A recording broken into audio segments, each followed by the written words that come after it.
Things that no longer exist no longer appear on current maps. That's why I've gone to the Hobart Street Directory from the bicentennial year 1988. On page 7, coordinates D8, is the name of a place that has since been written out of the record books. There's still a street named Merton, but the suburb is gone. The lower section of Merton, still referred to as such by locals, has been swallowed up by Glenorchy. The upper, more mysterious section is now within Wellington Park. The village of Merton was once filled with orchards and livestock and mills and homes. But the history of the place is lost.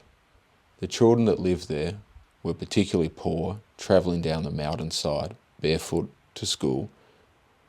Generally, the people of Merton were somewhat looked down upon and called bush rats. What we do know is that the homes were mostly destroyed by fire. Then it was closed off to prevent the tributaries to Tolosa Dam from being polluted. Largely unmapped, the floor of the bush hides ruins.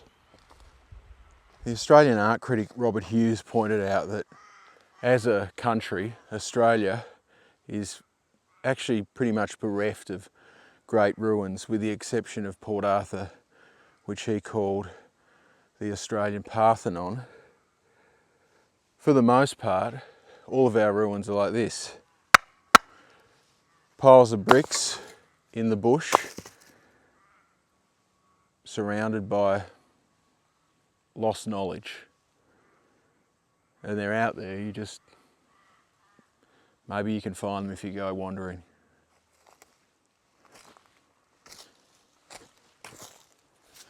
As everybody knows, the Australian bush will always burn eventually. So if you build in it, your house is going to burn down on a long enough timeline, and there's not really anything you can do about it. And it's an even bigger problem if the house that you live in is made out of wood. Now this is pretty subtle, this ruin. There's really not much here. There's a retaining wall.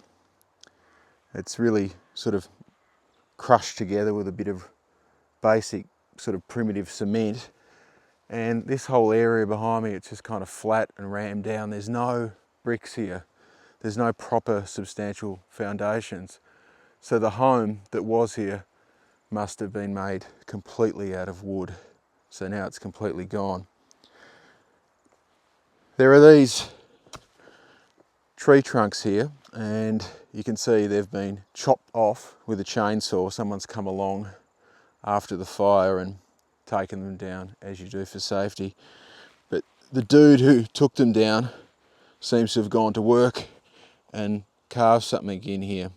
It says art by Deem, I think.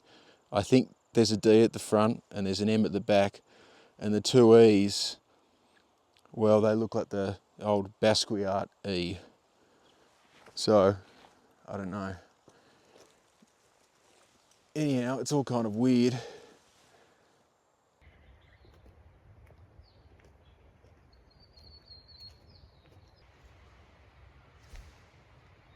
Come in, come in. Welcome to my humble abode. Like a cup of tea. This is the corner wall of what I think was a family home. There's whole sections of what was probably the garden, I suppose, all terraced off. There's a bunch of old bricks down that way, but this old corner's still standing. It's filled in with cement. I think you can actually see the lime coming through. And of course there's even artifacts. Cheers.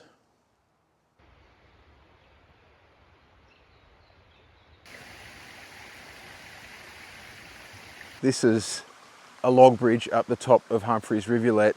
I'm not very good with heights, so I'm taking it pretty slow. The path goes further up into the mountain, but I think there probably aren't any more houses any further up. If there were, they might have been taken out in the 1872 Glenorchy debris flow, which began a bit further up the mountain, but ripped all the way down through here. Everything where I am now, everything behind me was all underground before the landslip. So for me to be here back then, I'd be you know, several stories higher. Just another reason why people probably shouldn't live in Merton.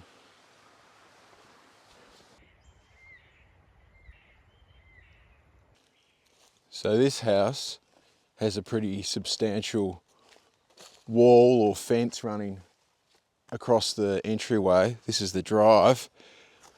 And you know that when someone has an expensive fence, they've probably got a pretty expensive house.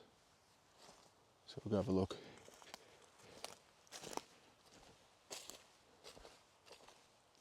One of the things worth remarking on about all of these homes that seem to be up here in Merton is that they're missing one thing, specifically that all abandoned homes in Tasmania, and Australia more broadly, seem to have long after they've been left behind. That's a chimney. There's no chimney here, and I don't know why. Got no answer for you. Over here there's a bit of a plant. It looks dead, but it's not. Now that was part of a decorative garden that was put here by the former owners, and here's their stairway that they walk up after the end of a long day of work and errands into their lounge room and their kitchen and where their bedrooms were. But it's all gone now.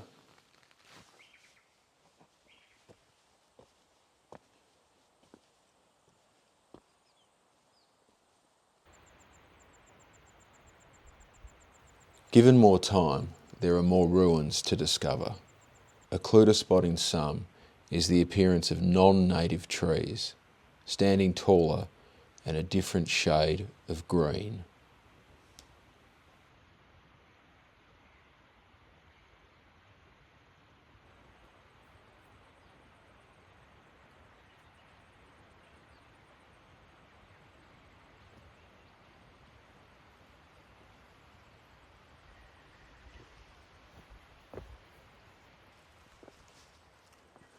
So this is Merton, and it's the end of the line. Going through this old Hobart street directory, it sort of has occurred to me that it's ironic that a street directory has taken me to a place where there are no longer any roads.